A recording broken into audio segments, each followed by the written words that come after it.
The forgotten men and women of America will be forgotten no longer.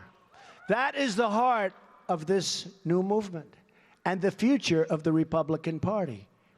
President Trump laying out a new path for the GOP, addressing conservatives at the CPAC conference this week. And it's time now for our Sunday group. Advisor to former British Prime Minister David Cameron, Steve Hilton. Fox News political analyst and columnist for The Hill, Juan Williams. Julie Pace, who covers the White House for the Associated Press. And Washington Examiner contributor, Lisa Boothe. And Steve, first-time Fox News Sunday panelist, welcome. Well, it's great to be here, Chris. I just wish there's more to talk about. Very boring You become an American commentator, and we give you this fire hose to drink out of. Julie, as we've been discussing, there are some divides among congressional Republicans. Forget about the Democrats on issues like Obamacare and tax reform. Do you expect the president in his primetime speech, if not to settle those issues, to give some direction? Well, Republicans are certainly hoping to get some direction on a couple of key things. One, tax reform, how to pay for it. This border adjustability program that Paul Ryan's office is really pushing, but Senate Republicans are opposed to. Paul Ryan's office is looking for a really clear signal from the president that he supports this. He's been talking more warmly about it, but hasn't given a full-throated endorsement. I think Obamacare, though, is what Republicans and Democrats are going to be looking for some real direction on, because this is one that is going to come up first ahead of tax reform on Capitol Hill. And while Republicans are fully on board with the idea of repealing Obamacare, there are huge divisions over what a replace package would look like. And first, President Trump said he wanted to see them move quickly on this. Now he said this could go into next year. And beyond outlining the couple of popular provisions of Obamacare that he wants to keep, he really hasn't talked in detail about what the rest of the replace package would look like, how he would look to pay for it, and what this would do to people who might lose coverage under the current program. Obviously not really into the details, but some kind of direction in this speech? Everything we've heard from the White House so far is that we should expect sort of a broader address, that this is going to be more his vision for the country, less a kind of laundry list. But I think that you're seeing Republicans behind the scenes trying to push the White House to get a little bit more specific than maybe they're hoping to right now. We heard from the president's chief strategist, Steve Bannon, this week. For a lot of people, it was the first time they had literally ever heard his voice. And here's what he had to say about Trump priorities at the CPAC conference. The first is kind of national security and sovereignty. The second line of work is what I refer to as economic nationalism. The third, broadly, line of work is what is deconstruction of the administrative state. Steve, we don't think of Donald Trump as especially ideological, but Steve Bannon clearly is. Does this kind of intellectual overlay, as I say, there are a lot of ists in it, does that serve this president? I think that there are elements of it that do, but I think that actually you're right, that he's more pragmatic, and that's what really Trump is more pragmatic, and I think that that's what he really needs to convey in this speech. I think Julie's exactly right that he will cover a lot of ground and it will be broad. However, I think it really needs to have a focus, and the focus has to be on the issue that really got him elected, and I think that is his promise to deal with the economic crisis, the real economic crisis that is affecting around half of Americans without a job, with incomes that have fallen for the last couple of decades, people who've lost that sense of economic security and hope. That's what he's got to focus on. And the elements of that are pretty straightforward, much more straightforward, actually, than anything on Obamacare. It's the tax cut, the business tax cut, and the repatriation so that money is invested here in America. And it's the infrastructure, which we almost seem to have forgotten about. That was a big part of his campaign promise. So I think he's got to put the focus on getting the economy moving. We ask you for questions for the panel, and on this issue of what the president should tell Congress, we got a number like this. A tweet from VG, stay on topic. Job creation, taxes, health care, stay positive. Bring the country together. Don't talk about critics.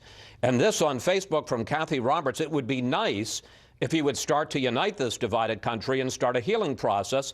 He's still campaigning for a job he won. Lisa, what do you think of the advice and how likely that President Trump will follow it? I would agree with the advice. I mean, I do think that President Trump realizes that he's going to be addressing Congress, and I think he does realize about the challenges that he faces, because if you look at the dynamics, particularly in the Senate, which is really what matters for President Trump in trying to move his agenda forward, there's a lot of complexities there, both with Republicans who have already voiced objection, whether it's over the border adjustment tax or with even the differing opinions on how to move Obamacare forward.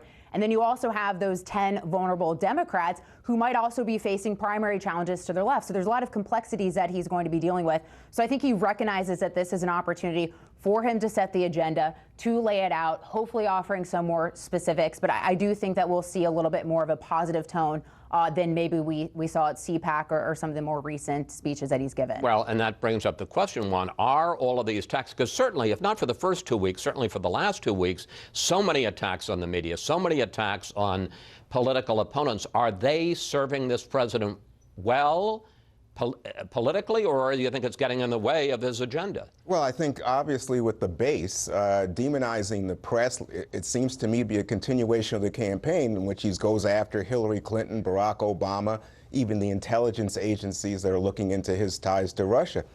But even as it feeds the base and their distaste for mainstream media and persuades them, listen to me, don't listen to the press and my critics, it serves as a distraction from the fact that he has accomplished so little of the pledges that he made to his backers during the campaign.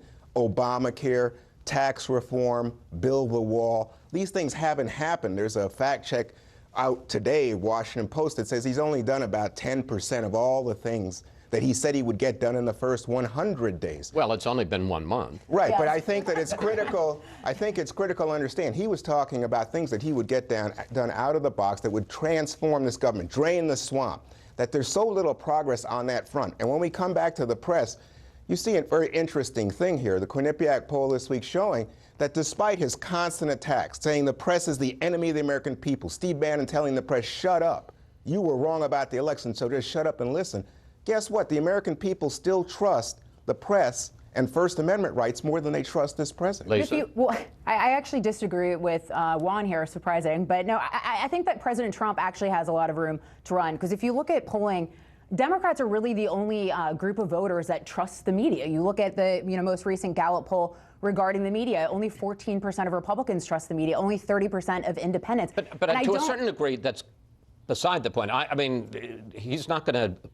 As I said in my conversation with Corey Lewandowski, he can bash the press all he wants. It doesn't create jobs. It doesn't create jobs, but what it does do, but also what is he supposed to do? You look at the general election, 91% of the coverage was negative towards him. You look at the fact that he's president. I understand that, but I know, but this coverage has carried into his administration as well. There's been a lot of completely blatantly false stories out there regarding made-up meetings between Steve Bannon and General Kelly. I mean, there's been the information surfacing the dossier which every publication said is unsubstantiated, unverified. There's been numerous reports that have not been true, and I think John Dickerson was correct when he said that the media has ruined their reputation on their own. So I think there's a general lack of distrust with the information that is surfacing. Real quick, we got 30 seconds. Sweden, illegal votes, crowd size, where's this come from? It comes from Donald Trump putting out what he calls alternative facts. All right, you know what? We're never going to settle this. No. But we will continue to talk about it. Let's take a break here.